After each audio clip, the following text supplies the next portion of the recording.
Bonjour, nous avons ici un générateur de basse fréquence. On a réglé la tension pour qu'il soit une tension rectangulaire, d'accord? Donc aussi on a choisi la fréquence 10 kHz.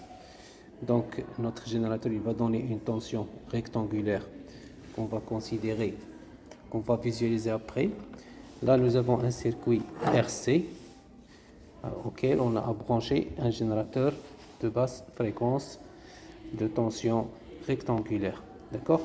Alors nous avons donc le plus du générateur. Donc ça c'est le condensateur. Donc il est en série avec la résistance. Là on a choisi une résistance qui est de 100 kΩ et un condensateur de capacité 4700 microfarads. Donc là c'est notre circuit que vous voyez ici. Donc c'est un circuit RC pour permettre de faire la charge et la décharge en même temps, parce que le générateur il bascule entre la moitié de la période qui est la tension 0 et l'autre moitié ça va donner E, et à ce moment là on va voir la charge du condensateur. Maintenant on va voir comment brancher un oscilloscope. Alors l'oscilloscope, pour brancher un oscilloscope, l'oscilloscope il a deux voies. La voie bien sûr Y1 c'est rouge, COM bleu, ok, et on a aussi une autre voie qui est ici, rouge, Y2, et là c'est le COM. Donc pour visualiser une tension, donc on va prendre le rouge et le bleu, on va visualiser la tension du générateur, d'accord? Donc on va aller vers le générateur, donc on va brancher le bleu qui est le COM, donc on va le brancher ici, d'accord? Donc, et bien sûr la voie Y, on va le brancher au niveau du générateur, et après on va essayer de voir ce que donne la tension ici. Donc ici vous avez, voilà, vous avez une tension qui est carrée, voilà. Donc vous voyez ici, donc on va essayer de la stabiliser. Donc là ça donne, je vais changer un petit peu, voilà.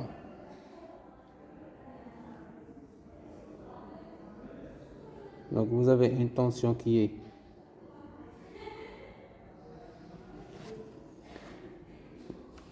nulle. Tension qui est nulle. Et après, il prend la valeur de E. Voilà. Donc c'est 0, E. D'accord?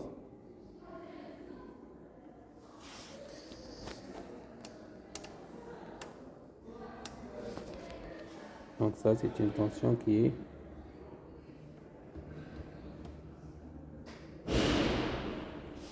d'accord. Après, on va visualiser la tension au bord de la voie Y2 COM pour visualiser une autre signal, celui au niveau du condensateur. Donc ici, le fil là que j'ai là, donc c'est celui-là. Donc c'est plus, c'est Y. Je vais le brancher au niveau d'IL, le générateur ici, le condensateur ici. Et bien sûr le COM ici. Donc ici, j'ai branché de la voie Y et la voie COM. D'accord? Donc ça donne ici la voie Y et la voie COM. Alors on va essayer de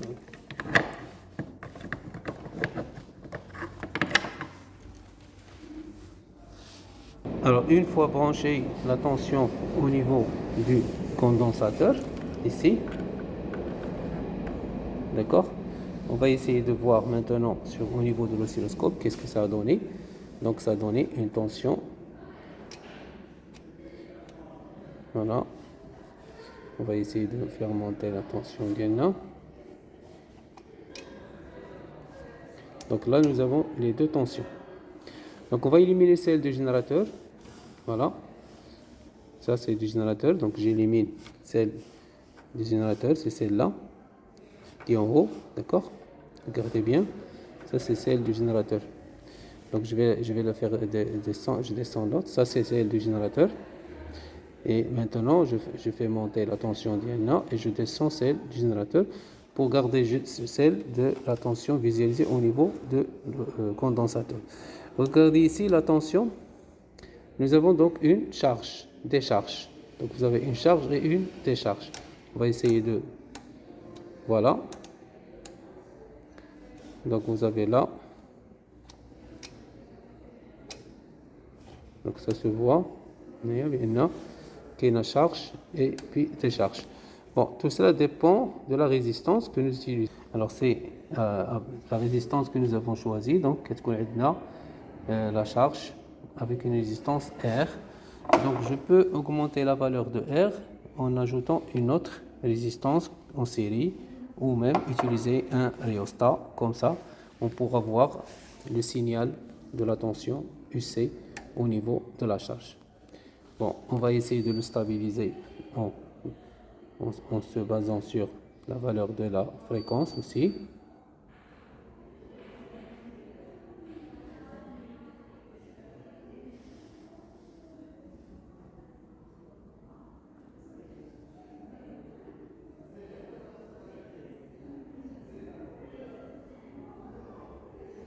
Donc vous voyez bien la charge.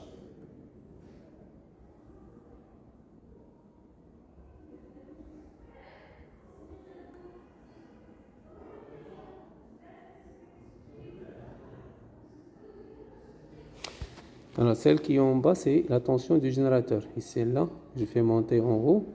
Donc c'est la stabilisation. Donc voilà. Donc nous avons les deux tensions. La tension du générateur, 0E, donc échelon de tension montant descendant. Là, vous avez la charge UC augmente et après la décharge UC diminue. Donc pendant une demi-période, la première demi-période, il y a la charge. Dans la deuxième période, il y a la décharge.